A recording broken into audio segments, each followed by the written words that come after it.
Hello. So good to see everybody. We're going to wait just a couple more minutes. I know we have some people that are arriving late. You know how prompt I am, liking to start on time all the time.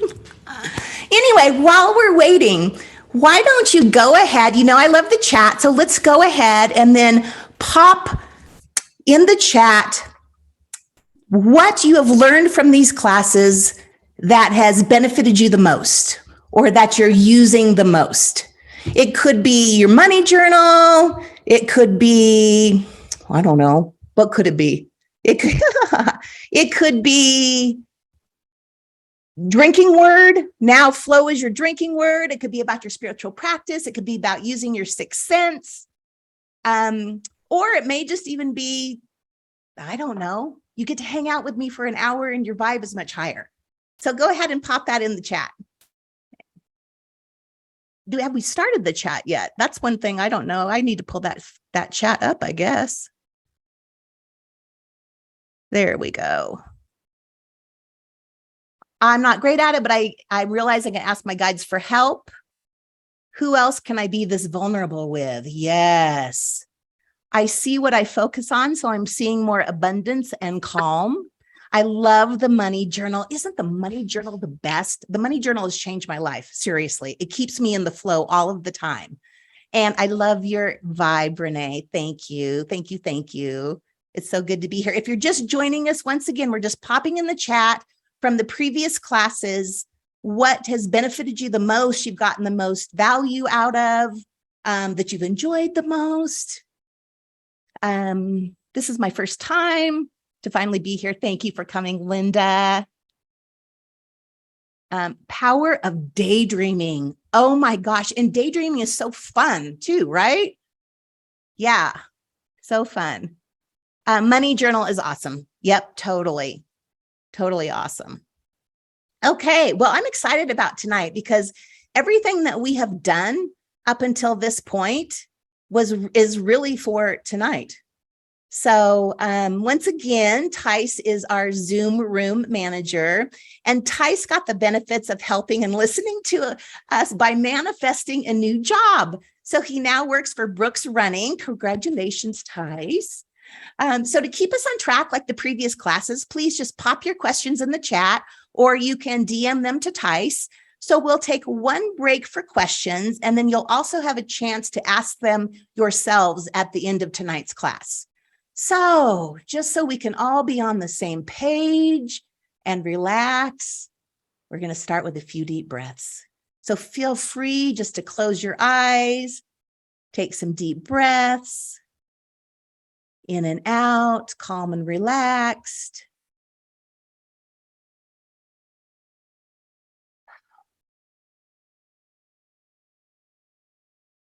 Calm and relaxed.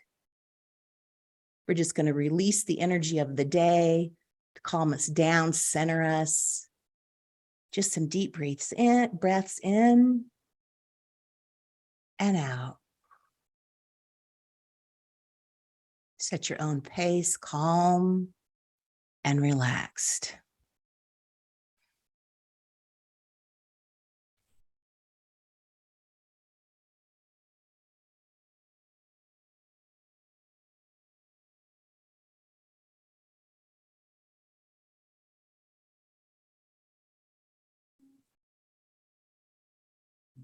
Just a couple more, just to bring us into the room. It doesn't take much when you're breathing.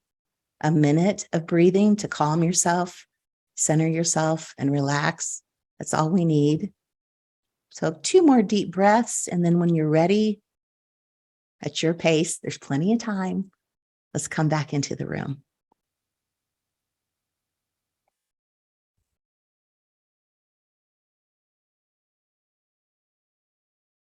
So here we are, our final class tonight on developing and trusting your intuition. And so much that we've talked about in previous classes has led up to this one. So manifesting money was about getting familiar with focusing your energy to attract something and then trusting yourself to be able to attract money. Creating your spiritual practice was really about the practice of connecting to your higher self and then getting into the vortex and the flow of creation and trusting and believing in yourself to control your thoughts, your feelings. Hold on, I have technical difficulties. And then the last class on developing your spiritual gifts was really just about practicing being by paying attention and learning to trust the messages and trusting your ability to bring them through. And trusting yourself and your feelings is a big part of what we're going to be talking about tonight. It's the foundation for trusting your intuition. That's what everything is really based on, is trusting yourself. So excuse me, I have a little bit of a cough going on. Took some cough medicine, which also makes me a little bit spacey, but we're going to go with this. We're going to go with this. So anyway, trusting yourself and your feelings is a big part of what we'll be talking about tonight. It's the foundation for trusting your intuition. You got to trust yourself in order to trust your intuition. So intuition is often described as that gut feeling when you feel like you just know something. You're using your intuition when you say things like, I can't really explain it, but, or it just felt right, or more likely, it just felt wrong. So the official definition of intuition is the ability to understand something immediately without the need for conscious reasoning. To know or understand something because of feelings rather than facts or proof. So it's a culmination of all the experiences, the relationships, and the interactions that you've had this far in life. But it's so much more than that. Something more magical is going on. So intuition is also an unconscious awareness or wisdom that can't always be explained, which is why you may know something even though you haven't lived it before. So the gut instinct is the physical response your body has to something, which it can be positive or it can be negative. And it's trying to tell you to notice something that isn't on the physical level. So I like to think of intuition as our ability to tap into our subconscious mind, our higher self, which we talked about at one of the classes. We consider our soul level self, our soul, and to use all of our senses. And like I said, by a higher selves, I mean our soul version of us. And we talked for an entire class about developing our spiritual practice and the importance of getting into the vortex. So when we are in the flow, that vortex, we have access to universal knowledge. We have access to all the good stuff. So using our intuition to tap into that knowledge, whether it's from our subconscious, our higher selves, and or our ability to tap into universal knowledge, the important part is to realize that it is our ability. When you know that this is the home that you should buy, or the right car for you, or that a person is shady, Nicole, I'm talking to you, shady and not to be trusted, or that you shouldn't get on that plane, or you shouldn't marry that person. These are all examples of your intuition at work. So just like memory or critical thinking and your intellect, your intuition, not really a muscle, but let's call it a muscle for this, something you can strengthen and befriend so that you can trust yourself. So the important part of all of this, we'll start off with it. The key to trusting your intuition is trusting yourself. Trusting your intuition is all about trusting yourself. The more you trust, the more trust that you put in you and yourself, the more success you'll have trusting your intuition, because they're the same thing. So when we have a big question or an important decision to make, many of us look outside of ourselves for the answers. We might turn to Google, my favorite. We get advice from our friends and our family. We read books or we consult the experts. We logically try to figure it out with the pros and the cons. And we're taught in school to use our logical brains and look at the facts. But we are not taught to follow our gut, to trust our feelings, or to consult the most important authority of all, which is our own intuition. So your intuition is the source of your hidden genius and will always provide you with the knowledge you need to move forward in the right direction. So this is true for all people, not just those who consider themselves to be psychic or highly intuitive, all of us.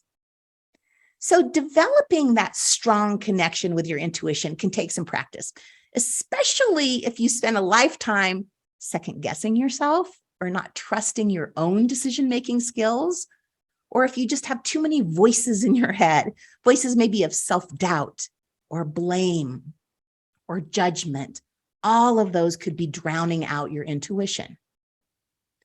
So the first step in trusting your intuition is to practice trusting yourself. So since intuition comes from us, from our subconscious, from our higher selves, from our connection to universal knowledge, we must first trust ourselves. And trusting yourself, the side effects of that just builds up your confidence. It boosts your decision-making. It makes your life so much easier and more enjoyable. So if you want to be able to trust the universe, to trust that everything is okay or that there's enough, to trust the messages that you're getting and your connection to higher realms and your intuition, it all starts with trusting yourself. So let's think about trust for a second. Trust can help us, it brings us closer to people. So trusting others, such as our family members and our friends, it reassures us that we'll be helped when we need it. It's the foundation of any healthy relationship, including the relationship you have with yourself. So there's no one more important to trust than yourself. So sometimes we lose trust in ourselves after we make a mistake or we get criticized harshly or maybe constantly. It can feel more difficult to make decisions when you can't trust yourself because you fear you're going to make the wrong choice. Or you might be more prone to criticizing your own decisions after you make them.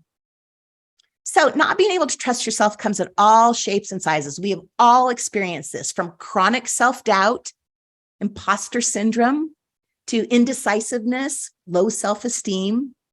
And while all of those are painful in the moment, the real tragedy of self-doubt is that it leads you to miss out on life. Just think of how many amazing careers were abandoned because people didn't trust themselves. How many incredible works of art never came to be because people didn't trust themselves. How many beautiful relationships never formed because people didn't trust themselves. So sadly, many people's low self-trust goes unchecked and even gets worse over time because of one basic misunderstanding about what actually causes it. It's not from the events in the past that make it hard to trust yourself. It's your habits right now in the present. So we're going to talk about these habits because this is really, we got to get these down before we even move into the signs of intuition and what those look like. So the first habit that makes you not trust yourself is dwelling on the past. So if you don't trust yourself, it could be because you've gotten into the bad habit of ruminating on the past, especially mistakes or misfortunes. See, a lot of people convince themselves that they need to constantly analyze and replay their past mistakes in order to avoid making them in the future. And sure, there's a place for healthy reflection. We should all do that. But you can always tell when it slipped into unhealthy territory by these two signs. One, it's not productive. So healthy reflection leads to new insights and it leads to behavior changes. So unhealthy rumination keeps going and going without resulting in any benefit. It's also a compulsion. That's a sign that it slipped into the unhealthy category. So healthy reflection is deliberate and intentional.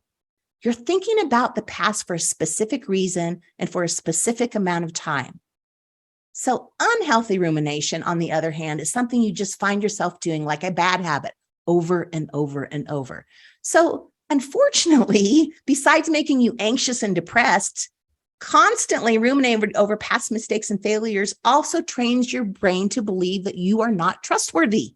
So think about it. If you're constantly reminding yourself that you're a screw up, is there any surprise that you have a hard time trusting yourself?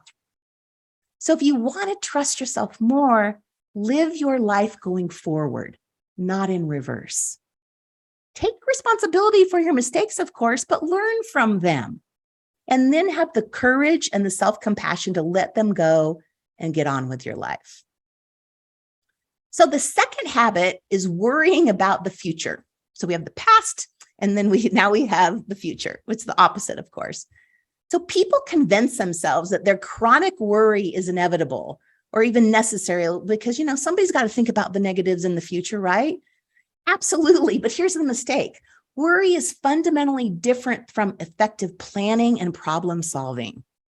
So even by definition, worry is unhelpful thinking about negatives in the future. So planning and problem solving can be difficult because they're negative, but they lead to results. They're productive. The only thing worry leads to is stress and anxiety, low self-confidence, lack of trust in the long term, which makes sense if you think about it. So how much trust are you creating in your mind if you're constantly worrying about every possible outcome, negative outcome in the future? So why do we do it then? Why do we worry? So why worry so much if it only makes us anxious and it kills our self-trust without actually getting anything done? We worry because it does do something for us. Worry gives us the illusion of control. So life, as we know, life is full of sad, disappointing, and frustrating things. And our ability to actually change most of those things is far more limited than we would like to believe. But confronting our limitations and helplessness and all the grief that might go along with that, it's profoundly scary. So we worry because it makes us feel like we have control and we can do something. But ultimately, it's a trap. You can't control nearly as much as you would like to. So one of the wonderful things about experiencing trauma and terrible things happening to us, yes, there are wonderful things about trauma, is that we learn we can get through it. So when my husband passed away when I was 30, it was clearly one of the worst things ever, but it also fundamentally changed my life because I now know that I can get through anything. If I can handle that, I can handle anything. So there's no need to worry about it happening because I know I'll be able to deal with it if and when it comes up. So why worry if I know that I'll be okay? Another reason not to worry is because what we focus on, we attract. Law of attraction and quantum physics 101. Now, I want to put any negative energy out because I don't want to attract any. You know, life happens and tragic things happen in life, but trusting yourself to be able to handle whatever comes up frees you from needing to worry about it. Trusting yourself frees you up to just be and live in the now. Okay, another bad habit, perfectionism. Perfectionism is another habit that stops us from trusting ourselves. It's that result of all or nothing thinking. Like if I don't get an A+, I'm a failure. If she doesn't love me, I'm unlovable. I can't publish this article because I know about a bunch of people aren't going to like it. So if you're holding yourself to these impossibly high standards, of course, you're never going to trust yourself to reach them. But why do we do it? Why do so many people fall into the perfectionism trap, despite all the stress, the anxiety, and all that low self-trust it leads to? So here's the thing about the psychology of perfectionism. Perfectionism isn't about doing perfect. It's about feeling perfect. So most perfectionists will freely admit that their excessive standards for achievement are totally unrealistic, but they keep holding themselves to them. Because deep down, perfectionism is less about being afraid of failure itself and more about having a low tolerance for feeling like a failure. Example. When the perfectionist artist refuses to display their art in public, it's not because Joe Schmo, nobody is going to think it's not good.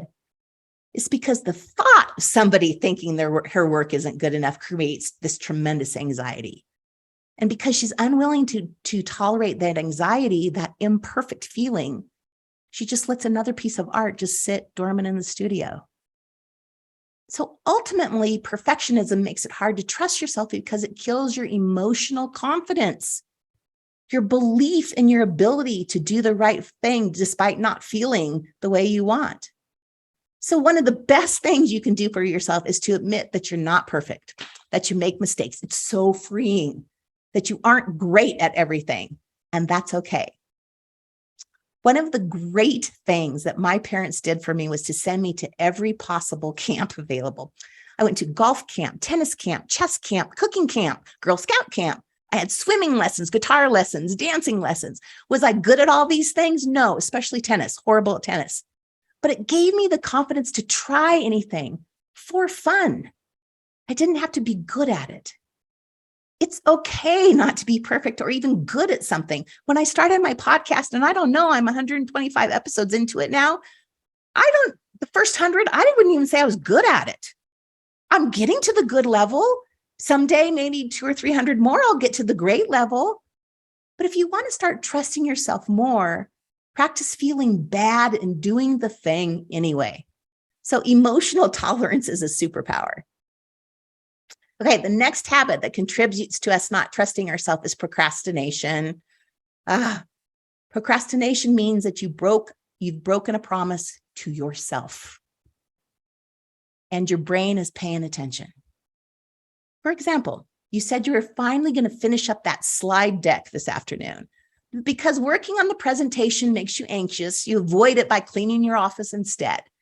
And you rationalize this decision by telling yourself that you can't work in a messy office. Okay, so that rationalization might make you feel better in the moment, but let's be honest, you're not fooling anyone, definitely not yourself. When you procrastinate and you break a promise to yourself, you're teaching your brain that you can't be trusted to follow through on your commitments. So if you're in the habit of chronically procrastinating, is it any surprise that you struggle to trust yourself? Now, sure, procrastination is a problem and we can't just fix it, with a snap of our fingers. But at the end of the day, if we want to get over the issues of not trusting ourselves, we have to address the habit of procrastination.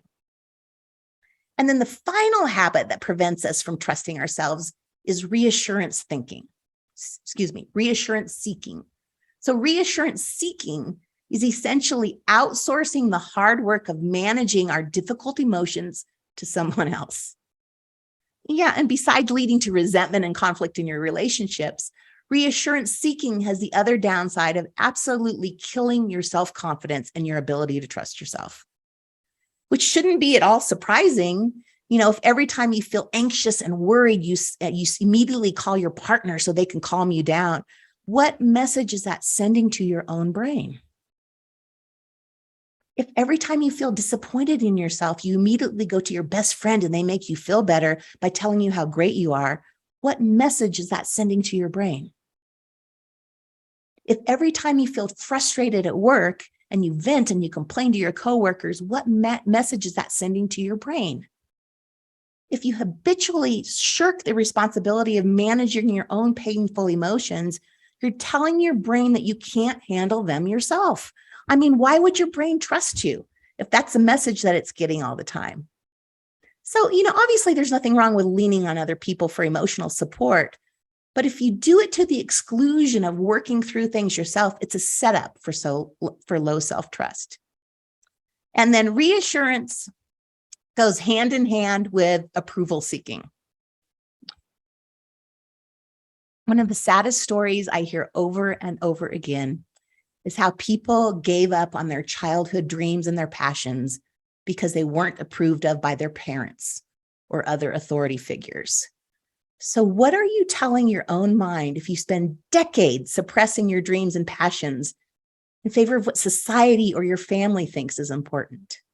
Yeah, you're teaching your mind, yourself, that what you want isn't important. And even worse, what you're wanting is not as important as other people's wantings. And that, my friends, is a setup for chronic struggles with not being able to trust yourself.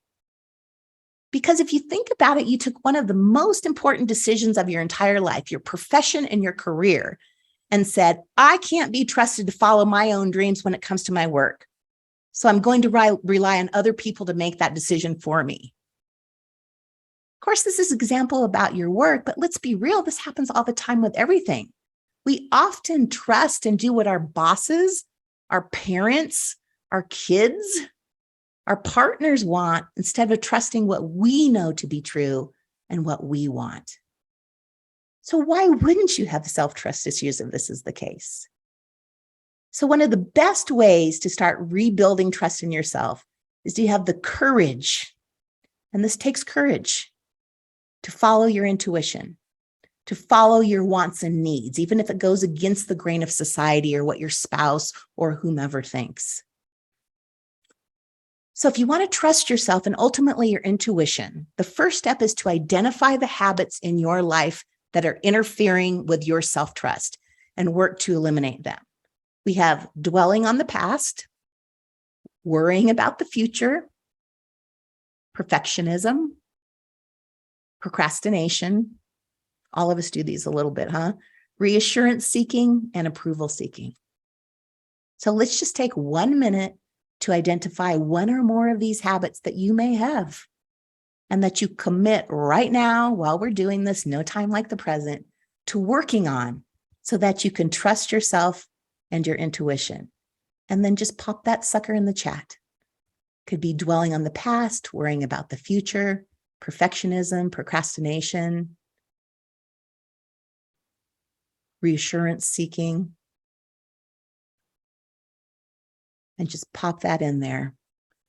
I'm a big reassurance addict.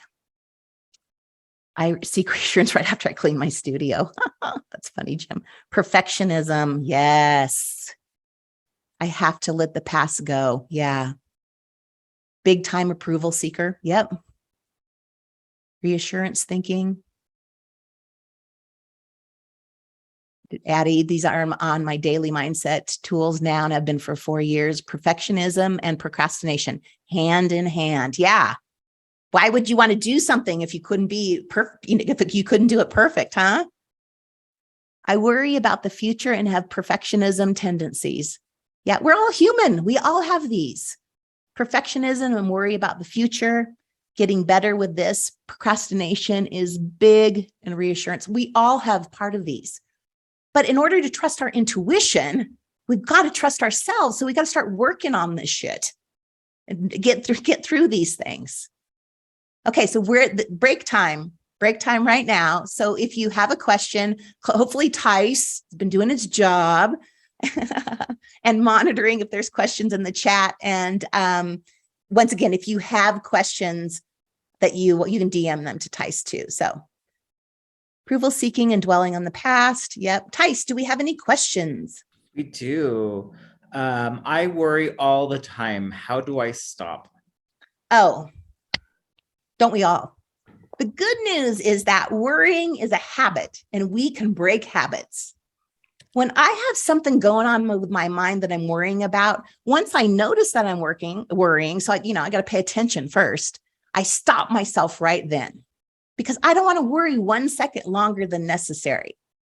So I think about what the worst thing is that can happen. Yeah, I go there. What is the worst possible outcome? Excuse me. For instance, when I owned my mortgage company in 2007 during the mortgage meltdown, it was clearly a very stressful time.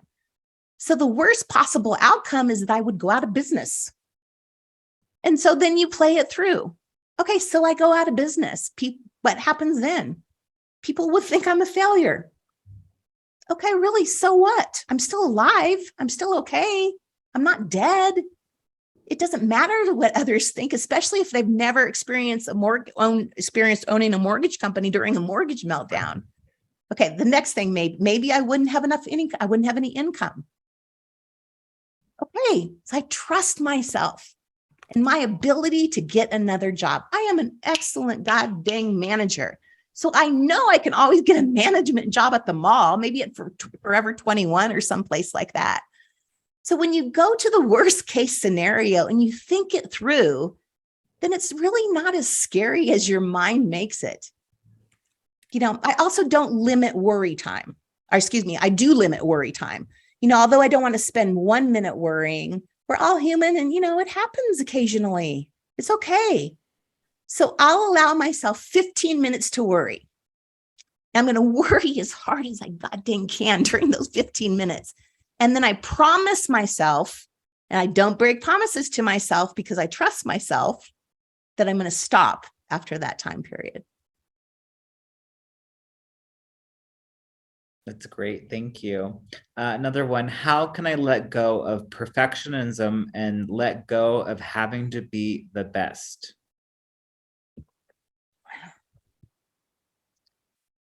Okay, let's have some real talk. You're not the best. There's somebody better than you right now out there in the world. So there comes this point in life, and I think that this might come with age. It came with age for me, where you just got to let stuff go. It is not worth it. What is more important? Your life and being happy, or being perfect at something. You've got to make these are some hard choices. We're getting into hard life choices here. What do you want your life to be? You can go down the perfectionism path and you will be miserable and you will not trust yourself and you will be unhappy. Or you can choose to be happy and then just do the best that you can. Doing the best that you can is so freeing, because if you just do the best that you can, that's all you can do. If it wasn't good enough that day, it wasn't good enough that day. What are you going to do? There's nothing more you can do than just do the best. So it's just so freeing to live in that space. So this is some soul searching. How do I want my life to be? Do I want to be happy and ease up on myself, live in the flow, be calm? Or do I want to stay and remain in the perfectionist realm and uptight? Once again, you're a perfectionist, you're kind of uptight. You got to get things perfect. What is that doing? It's cutting off your flow. You can tell my body energy. It's cutting me off. I'm not living in the flow. Also, what this does, it cuts off the flow of money. Just saying. Great. Another one. What tips would you give for people who are people pleasers, which clearly is approval seeking? Approval seeking. Yeah.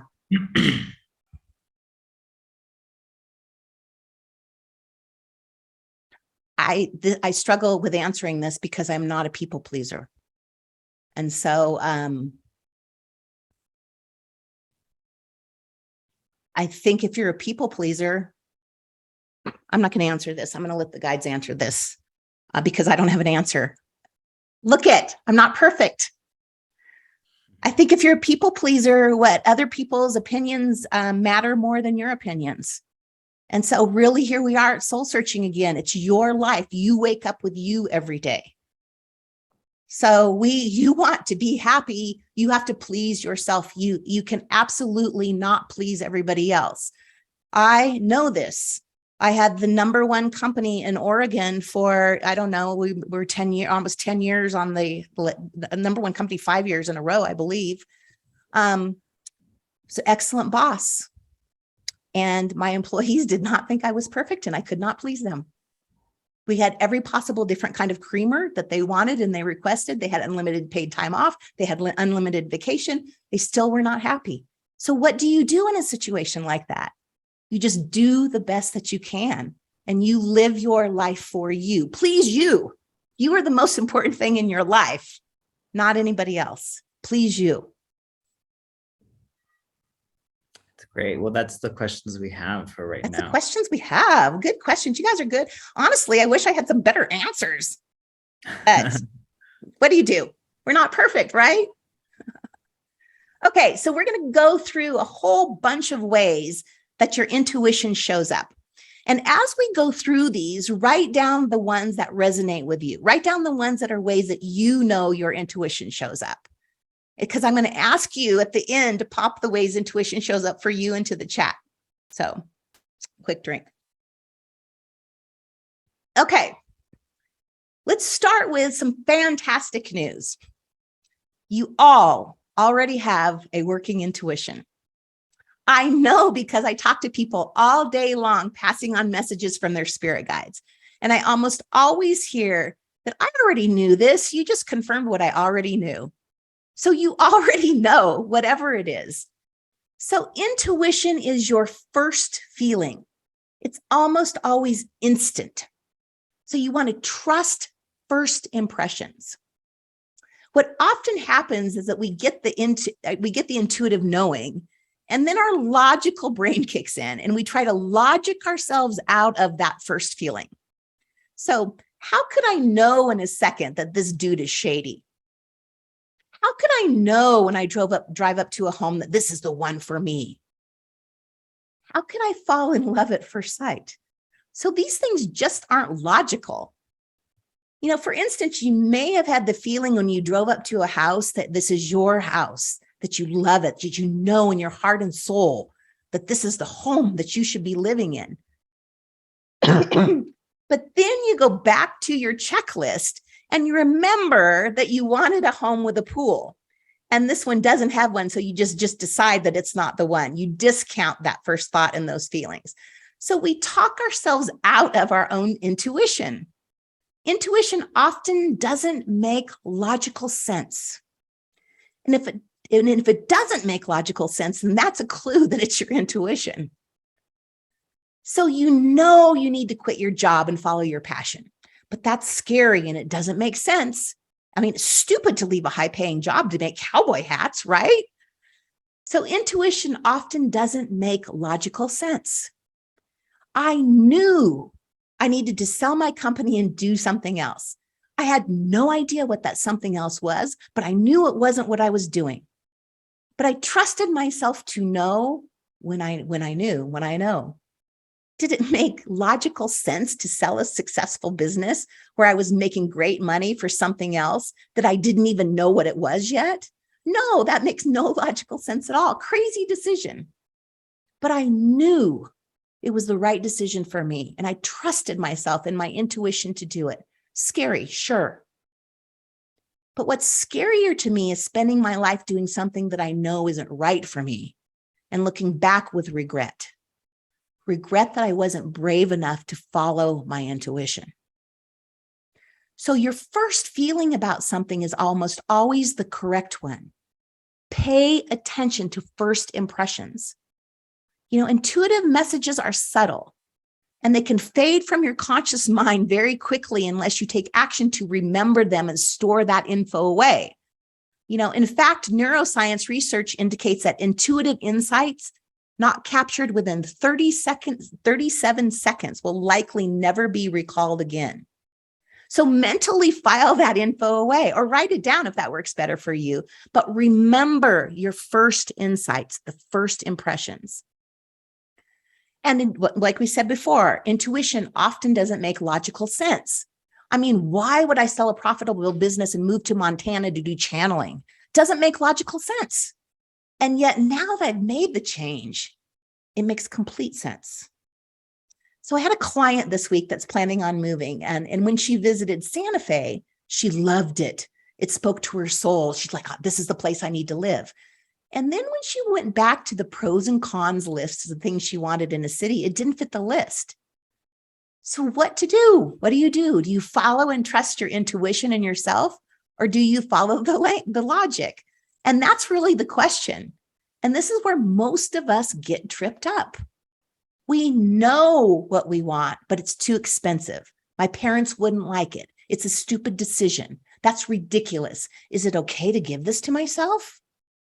And yes, it is okay to follow your knowing. My job is basically giving people permission to follow what they already know is true for them. You do not need me to give you permission. Give yourself permission. Give yourself permission to follow your intuition. You know best. Your intuition knows best, especially when you start trusting yourself. So in order to be able to use your intuition, you got to know and recognize it when it speaks to you. So we already know it's usually the first feeling and that it doesn't usually make logical sense. It usually isn't loud or demanding. It's subtle and it communicates in different ways for different people. So here we go. You may receive visual messages, such as images that appear in quick flashes or visions that unfold kind of like a movie. Now, your intuition may come to you as a hunch or a thought or in words. You may be even able to talk with your intuition to get more info and clarity. And that would be like the free journaling, which we've talked about before. Free journaling when you write whatever happens to come out. It can also be talking to yourself. So if I'm having trouble getting clear about something, I ask myself, if I knew the answer, what would it be? This works for me every time. Probably some of you, my clients, I've asked you this. If you knew the answer, what would it be? When you frame it like that, you almost always get the answer. So also flipping a coin can work. Heads, I take the job. Tails, I don't. Then notice how you feel before you look at the coin. Do you really hope it's heads so you can take the job? That's telling you something. And our intuition very often shows up in our body. 80% of the time, intuition shows up in your body. And since intuition is a feeling, It makes sense that you'd feel it in your body, maybe as goosebumps, discomfort in your gut. You got that feeling in your tummy, maybe a tight feeling in your chest or your stomach, a feeling of relief, or even like a sour taste in your mouth.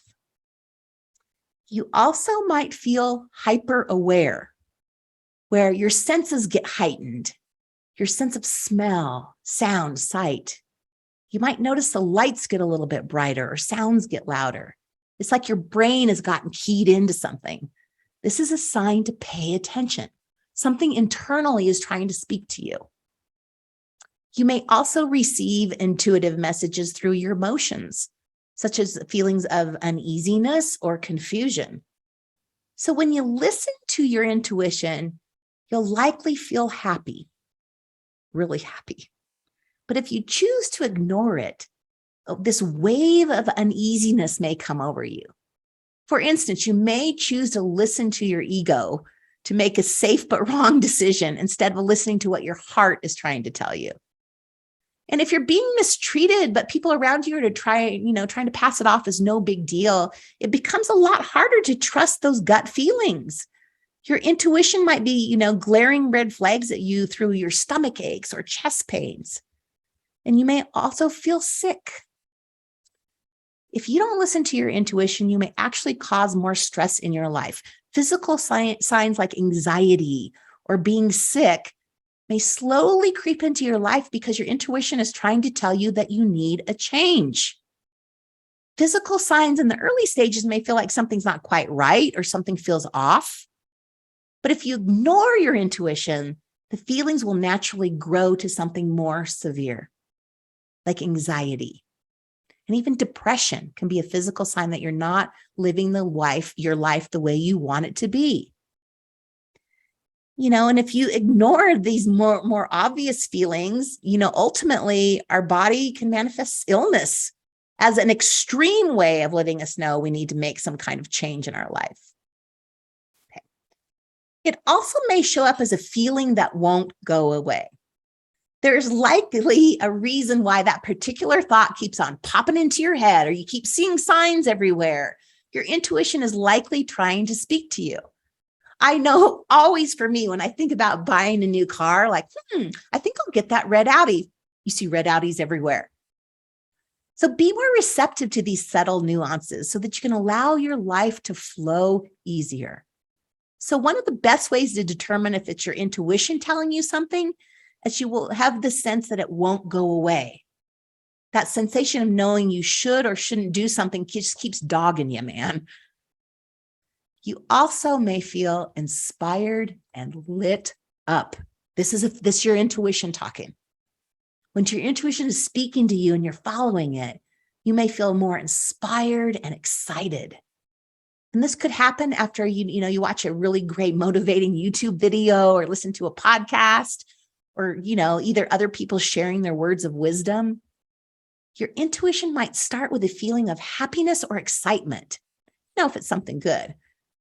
While stronger intuition might be this desire or the impulse to do something, like I must do this. I've got to hike the Pacific Coast Trail. Intuition. You may also experience more vivid dreams. Dreams about falling off a building or being chased by a giant spider could actually be your intuition trying to talk to you. So dreams are a major way that your subconscious, your higher self, the soul level of you, even that knowledge, that universal knowledge communicates with you. We need a whole class on dreams, I think, because they're just so fascinating. Now, we often experience clarity when we're not busy. So have you ever had those aha moments when you're in the shower or you're driving your car? Aha moments are an example of your intuition trying to talk to you. When you allow your mind to rest, your mind opens up and it allows your thoughts and your emotions to flow through. Your intuition talks to you when you're less busy. Something to be said for slow life. Slow life when you're in the flow. That's when your intuition is talking to you more. Also happens when you're sleeping, when you're not trying to push for it, when you take your mind off what you are seeking. So if you're getting intuitive hints about things and you don't listen to them, they're going to keep showing up in different ways. So we want to look for patterns, like repeating thoughts or repeating feelings, like you're just being pulled in certain directions. So pay attention to when you feel pulled by something that seems out of the ordinary or surprising. So pay attention to those thoughts that seem to pop in out of nowhere. Aha moments. Oh, that's a great idea. Abundology popped into my head, having acupuncture. Abundology pops in my head. Oh, that's it. Googled it. Does anybody use this word? There was one guy that used it about 10 years ago. That was it. Intuition. We got to remember that intuition does not come from the logical brain. So the biggest sign for me of feeling and knowing it's my intuition is this feeling of euphoria and profound peace and even relief. It feels like everything is just going to be okay. Like I feel free. So following your intuition gives you those feelings. And aren't those the feelings that we all want? So intuitive messages are simply just this deep sense of knowing and certainty. Now, if you've ever felt that you knew something to be true in the depths of your heart or soul, that is your intuition. And those are just some of the ways that intuition pops up. You know, I'm sure that there's probably others that I haven't mentioned here, but I would love to know. Here's that moment where you wrote down all those things and we want to know how it shows up for you. So just go ahead and pop those into the chat. It's usually more than one way. You know, so to recap, you could see visions or hear messages. You could feel it in your body. You could feel goosebumps, feeling in your gut. You could be hyper aware. You could feel anxiety or a feeling that just won't go away, or excitement or profound peace.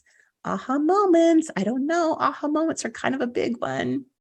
So my gut, goosebumps. Message in the car. The car is, I hear so many people, stomach ache. A deep knowing, I always know. Yeah, so Addie is one of those that was really good about writing. You say, my pen just takes over. Yeah. Grouchiness. Good one, Maureen. Really good one. My heart lights up, my crown sometimes, and energy to my fingertips. I have been on a call with you, Addie, when you're like, oh, I'm lit. My finger, I can feel it in my fingers. Oh. A deep knowing, I always know. Extreme serendipity. Yeah. My whole body will get a rush of tingles. Smiles and laughter erupt. Laughing. How can I forget laughing? Yes. How can I forget that one? Oh my God. Laughing is one of the, sometimes I feel really bad when I'm on a call and we're talking about something serious. And then all of a sudden, here I am bursting into laughter, you know, but it's so true. Laughing. Goosebumps, tingles. When I talk, it comes a lot of times when I'm live on Facebook. That's where I first realized I was hearing. Thankful for social media. I love it. Being in the vortex. Yeah, that's when time goes by. When you're in that space where time goes by, it feels like 5 minutes. Next thing you know, it's like 4 hours later. Happened to me today. My girlfriend is here visiting. We went to the hot springs. Thought we were in there 5 minutes. Next thing I know, it's like, I got to get the curry and get out and get the class done. Goosebumps, hunches, and coin toss. Coin toss, yes. I don't always know how I feel about a thing before I see the flip. But if I'm disappointed by the result, I just do the opposite. Coin toss, quickie. You always know. Oh man, I really wished it was heads. Now I got to do the tails thing. So good. All right. So in order to access your intuition, you need to deepen your connection to it. And you know what I'm going to say, because I say it every class, meditation. Meditation is an excellent tool for this. Like regular meditation will help you clear your mind of all the distractions and teach you how to better recognize these subtle feelings. Also, when you are in the flow, we talked about, a second ago, and connected, it's so much easier to listen to your intuition. And that's why doing all the things we talked about in the Create Your Spiritual Practice class to get in the vortex and staying there are so important. So that hour class contained the work to do to get into that flow so that you are present and you are paying attention. Remember, we only get those 37 seconds to get that intuitive hit. So if you're not present and paying attention, you'll probably miss it. Life is busy, and in the rush to cross off all those things off our to-do list, it's easy to forget to stop and tune into our higher intelligence. But our most valuable wisdom comes when we are most open to receiving it, which is when you are in the flow. Practice. Practice makes perfect, right? So you can practice your intuition anywhere. When you come to a stop sign, check to see which way your intuition suggests you go, and then follow it. Always follow it. The more that you follow it, the more that you will build that up. And then it'll get to a point where you don't even have to think, should I follow it or not? You'll just follow it. And you can practice with anything. What feels better for a vacation? Hawaii or the Bahamas? And then make sure you follow it, book that trip. So the more that you act on the information you receive, the more you open up that channel between your conscious and subconscious mind. Makes it even wider and easier it becomes. So we want to follow your feelings. Intuition is about feelings. What feels right? What feels right in my body? What would make me feel the most peace? What would make me the happiest? What feels the best in my body? And if you just aren't sure about something, stop trying to fucking figure it out. Trust yourself that you will know when you know. Stressing over trying to figure something out takes you out of the flow. You tense up. What am I going to do? What am I going to do? Oh my goodness. You don't get your intuitive messages when you're tensed up. So just let it go and know that you will get the answer when you get the answer. Practice grasshopper, which you guys are so young, you probably don't even know what that's from. So trusting yourself to know that you'll know when you know brings us back around to trusting yourself and all the things that we talked about at the beginning of class, about trusting yourself in all ways. Trust yourself to take care of yourself. Trust yourself to always be there for yourself. Trust yourself to support and take care of yourself financially, emotionally, physically. If you're not taking care of your physical body when you're sick, if you're pushing through, are you going to trust yourself to take care of yourself? So the work to be done is really trusting yourself. I trust my intuition more than I trust anything else, anybody else. So when I got the intuitive hit that I wanted to move to Montana, Tyson and I took a road trip to Montana to check out all the possible cities to live in. So of course, I did the research to see where people, that voted like me live so I could have some friends. And then places that were close to nature, all the things that I wanted, the hiking, the skiing, all that. And on paper, I really thought it would be Missoula. But within a minute of driving into Missoula, I knew it was not my place. Intuition. Thank you. That's okay. There were more places on the list. I have a list of many places, and we had a whole week to go through all the places. Next on the list, Big Fork. Nope, wasn't there. Next on the list, Whitefish. Lovely, loved it, but nope. Then Helena. Big nope. So by now we're a few days into the trip, and there's only one place left.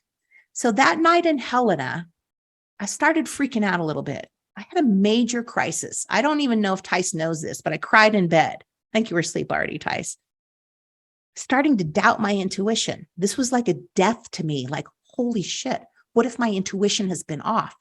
Have I been fooling myself my whole life thinking I was following my intuition and it's all just BS? And if my intuition is off, how could I even ever do my job? This was a major crisis for me. Like this was a big deal. Like I can't trust my intuition. And then the next morning we drove into Bozeman and I knew within a minute that this was my place. And I felt this sense of like relief and joy and peace. Like your intuition is already there. And now that we've talked about how it can show up, you're more likely to recognize it. And you can practice it. And you can always check in with your feelings to see what feels best. So the more faith and trust you put in yourself and your intuition, the more that you'll hear it and the greater that the results will be. So before we get to the questions, I left lots of time for questions.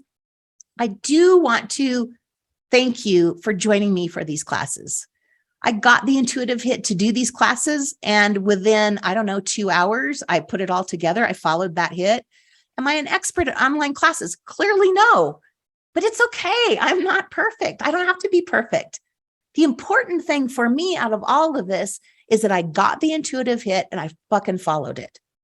I always follow my intuition without being afraid that I won't be good enough. Can I get better at this? Clearly, can't we all? But if I waited until I felt like I was an expert at online classes, I got to be honest, I probably wouldn't have done these at all. So allow yourself to be brave enough to always follow your intuition. This is courageous. Be brave enough to always follow your intuition. Okay, time for questions. Once again, you can message them to Tice or pop them in the chat. And once we're done with those questions that Tice may have, then you can unmute yourself and you can ask any question about anything that we have covered in the classes or anything, whatever's up for you.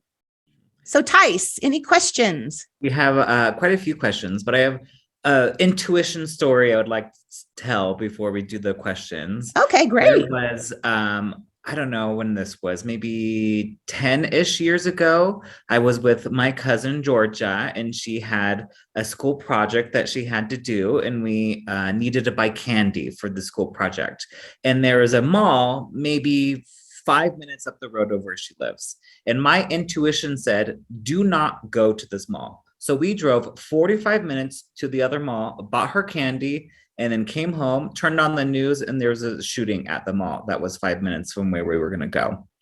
So just trusting, do not go, do not do that, walk the other way, trust it. Yeah. So that's my intuition story. Okay, I'm gonna add one more. We probably all have 10,000 intuition stories. I was in Palm Springs. I was at a spa, and I remember an Oprah show when she said, when you get these feelings, you need to take action on them. And so I was getting out of the shower and I got this feeling like somebody was watching me. So I went over and I made sure the door was locked and I pulled the thing, and I was a little freaked out. It's a nice place. There was security. You had to get in through a gate and all that.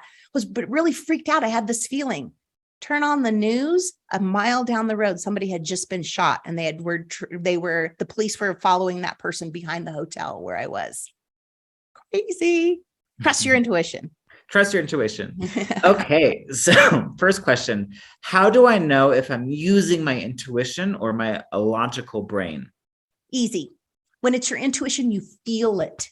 You feel it in your body, or you feel a sense of relief, or peace. When you're using your brain, it's a thought, not a feeling. So another way to check in on a decision to know for sure is to get quiet for a few minutes and then ask yourself, how does this decision feel in my body? If it feels good, it's the right decision. You just want to make sure that you don't factor in being scared into this. The right decision could feel scary because you have to be brave to follow your intuition. And often feeling scared is a clue that you're following your intuition. But dread, on the other hand, is a clue that you are not following it. So. Great. Thank you. Another question we have, what if you have intuitions that may be at odds? For example, you visit a place that resonates and speaks to your soul, and at the same time, you meet someone you feel could be love at first sight. Maybe love is more compelling than the place. Okay, so I'm an abundant person. Why can't you have both? Could you fall in love and both of you move to that place? I don't know. I don't know if you need to choose, but honestly, if there was ever that, I would always choose love. Do we not always choose love? That's what I would always choose. Yeah. So you could do the flip coin, the coin flip. Heads, I go for the big love. Tails, I move to this place. You want the heads. Great. How do you live in the flow and live a slow life when you live in a big, chaotic city? I lived in downtown Portland, right next to Pioneer Square for 5 years. Right during COVID and all of the Black Lives Matter, all the marches, all of that. When you are in your flow and your bubble, things don't really seem to bother you. So you just do you. All the things we talked about in that class, your spiritual practice, your meditation, your exercise, pulling your cards, whatever that practice turned out to be for you, you got to keep doing that. And I know we also talked about a lot of people needing to turn off the news.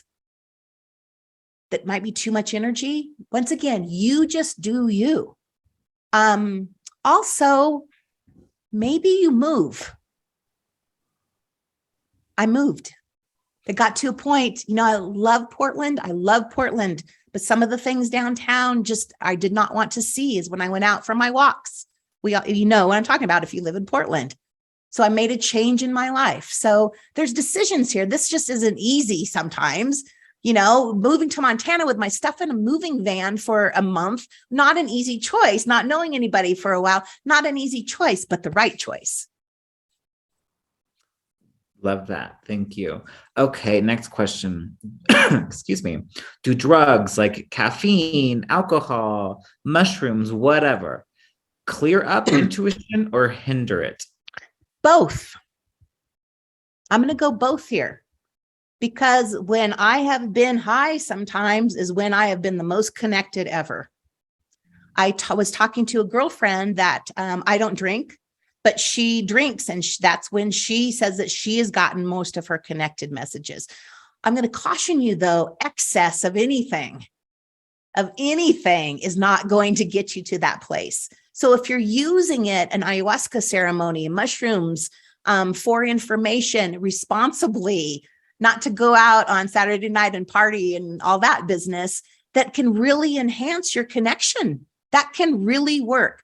Now, caffeine, I don't know. Sometimes that goes to the anxiety area and can move you out of the flow. I see caffeine move more of my clients out of the flow than anything else.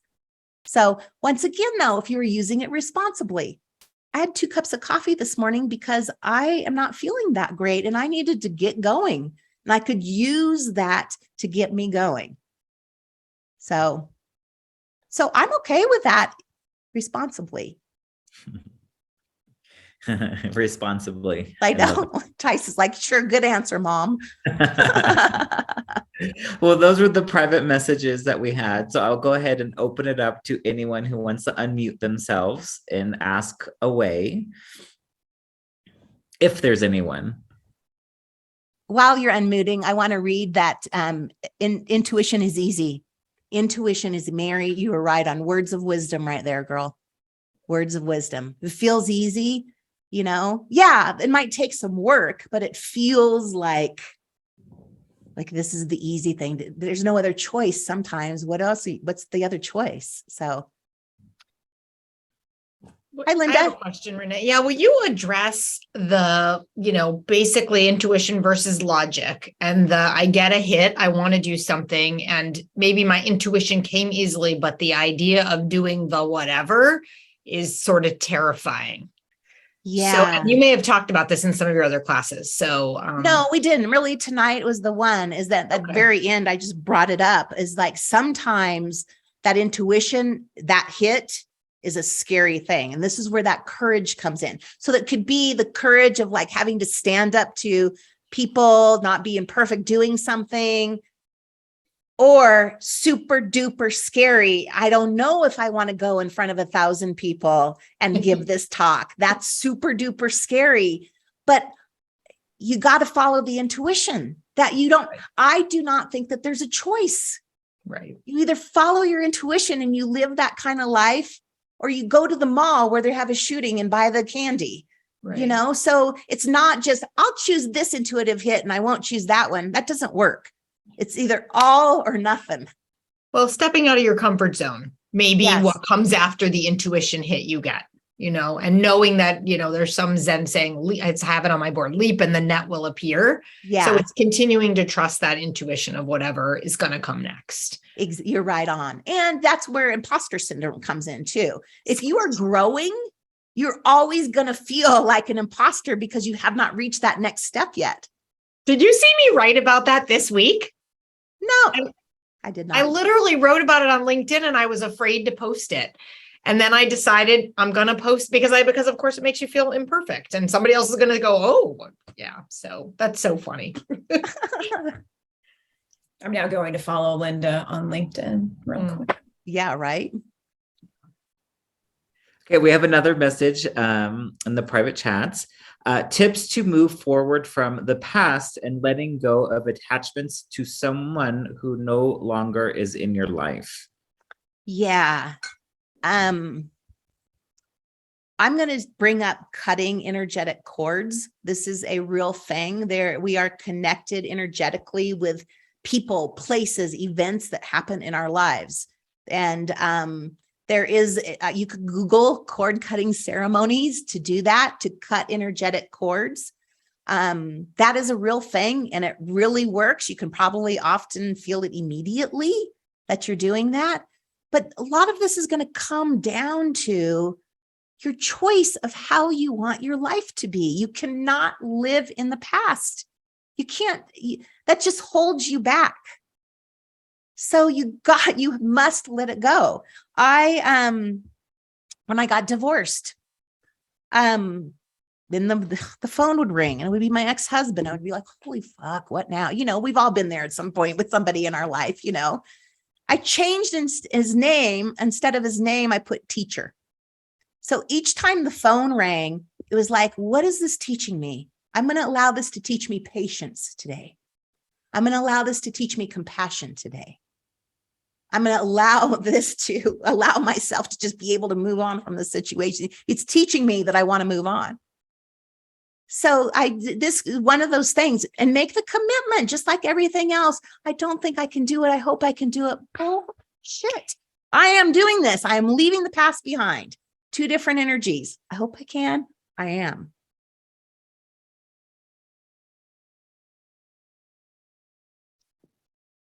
I love that, Renee. Oh, I love that. I love when you guys say, I love that, Renee. Renee, can you talk a little bit more about that last night before Bozeman? And I mean, what would have happened if you'd driven into Bozeman and been like, it's not this either? I would have had Nicole, I would have had an emotional breakdown. I am being real right now because it was everything that I believed my abilities to be, what I trusted in the universe. And my decision to move to Montana happened 3 years prior to that. When I was driving through on another trip, I've told this story, I think before, that probably people don't want to hear it again, but I was driving through, my ex-husband had passed away. I was getting the car, drove through. I knew when I hit Montana, I need to live here. But then COVID, and you got to sell a company, you got to do these things. You can't just move overnight. So this was like 3 years in the making. So I was panicking, I don't know if Tice, you remember how upset I was. No, I probably didn't share that with you because I also sleep with earplugs. So true. So I was crying in the bed. True. And I would not have heard it. So yeah, but everything then I would have believed about myself and about how life works, all of it would have been untrue. And I really do believe I would have had an emotional breakdown and a crisis. Was there 1 second where you were like, well, I guess this feels right because it's my last option? Where you had not 1 second at all. Okay. Not 1 second at all. But that's a good question because I could see that. Oh, shit. I got to make sure that my life is right now. I got to make sure my beliefs are right. So I'll choose Bozeman. That's a good question. But no. Well, the reason I bring this up is because, I talked to you at the beginning of the year about I've decided 2022 is the year I'm meeting my partner. It's 2022. And we're now at October 19th and it hasn't happened yet. And I'm like, all these things I said, I'm not going to go back to online dating. I'm not going to, all these things I'm starting to second guess. And so I just need a little reassurance that, and also to not get too attached to the timing. Yeah, exactly. Can you talk about divine timing? Because I feel like that's also really like we live our lives. And I feel like if you had gone to Bozeman, you would have either had a new thought that would have been a new intuition, like, oh, or it had to happen in that sequence for you so that you had that teaching moment for yourself about it not being right until you got to the fifth city. The reassurance that your intuition was right that whole time. Yes. Yeah. That's a really good point. And, that brings up a good point about intuition. Is that it isn't often in the minute. Like this took years for that thought. So this is really cool. I have a client that she said for 10 years, she's been telling people randomly, she's like, I don't even know why I'm saying this, but I'm going to retire. I'm going to get divorced. I'm going to go to Montana. She's never been to Montana. She doesn't even know anything about Montana. This year, she retired. She got divorced. She booked a spiritual retreat to see me in Montana. So she knew 10 years ago. So sometimes we get these intuitive hits, like when we're little kids or 10 years before or 3 years before. It isn't sometimes like instant. So can we just allow divine timing to just rule our lives? Like it's always in the right time. Nicole, one thing is I am manifesting calling in this next year too. I'm really thinking about doing a small class, maybe 8 of us, about manifesting love, calling in the one book. So it's up for me because it would keep me on track. So if I got to show up and do the work to be there, then it's going to keep me on track. I know at least like 4 women who would sign up for it. Oh, sold. I'm doing it. I'm committing right now. Intuitive hit right now. Okay, I have another question in the chat. Excuse me. I'm having one technology problem after another. I find it hard to trust my knowing and getting back into the flow. What do I do? Is this Kim? Oh, probably Kim doesn't want to say it's Kim. Of course I can it's neither me. confirm nor Of course deny. it's Kim. Of course. Okay, so Kim, this is not me. This is your guides. I do want to pass on one additional message after this one. There's something, this isn't the technology. There's something else blocking you. It's not the tech. So often when things happen, the car does, I had an argument with a neighbor at one point. I'm kind of embarrassed to say this, but my neighbor was really nasty. I was going to charge over there and like give her a piece of my mind. As I'm going down the stairs to charge over there and give her a piece of my mind, I slipped and twisted my knee. I could not walk over there to give her a piece of my mind. So sometimes things not working are stopping is your intuition saying, do not do something, do not move forward with something. So in your case, Kim, and next, I know that we talk in a week or so, I would love to talk about this particular thing more with you. So, yeah. And I was going to talk about something else, but it slipped my mind. You had something else you were going to. I'm sorry. It'll come back if it was important. So. Are we good? No more questions in the chat. Thank you. Thank you. Thank you. Thank you. Thank you for being here. All of you that are on here are very big supporters of me, and I appreciate it. Thank you for supporting my crazy ass trip to Montana to quit my job and do channeling in Bozeman. I appreciate that. I appreciate your business. I appreciate your support. I appreciate you being here and doing this with me. Yeah, I'm not sure classes are my thing, but I had to give it a try and see that if it was or not. And I really appreciate you being here. So you will get the recording to this tomorrow, 24 hours from right now. And thank you again. I really appreciate I'm available. You can come see me. So have a good evening, everybody. Thank you. Thank you.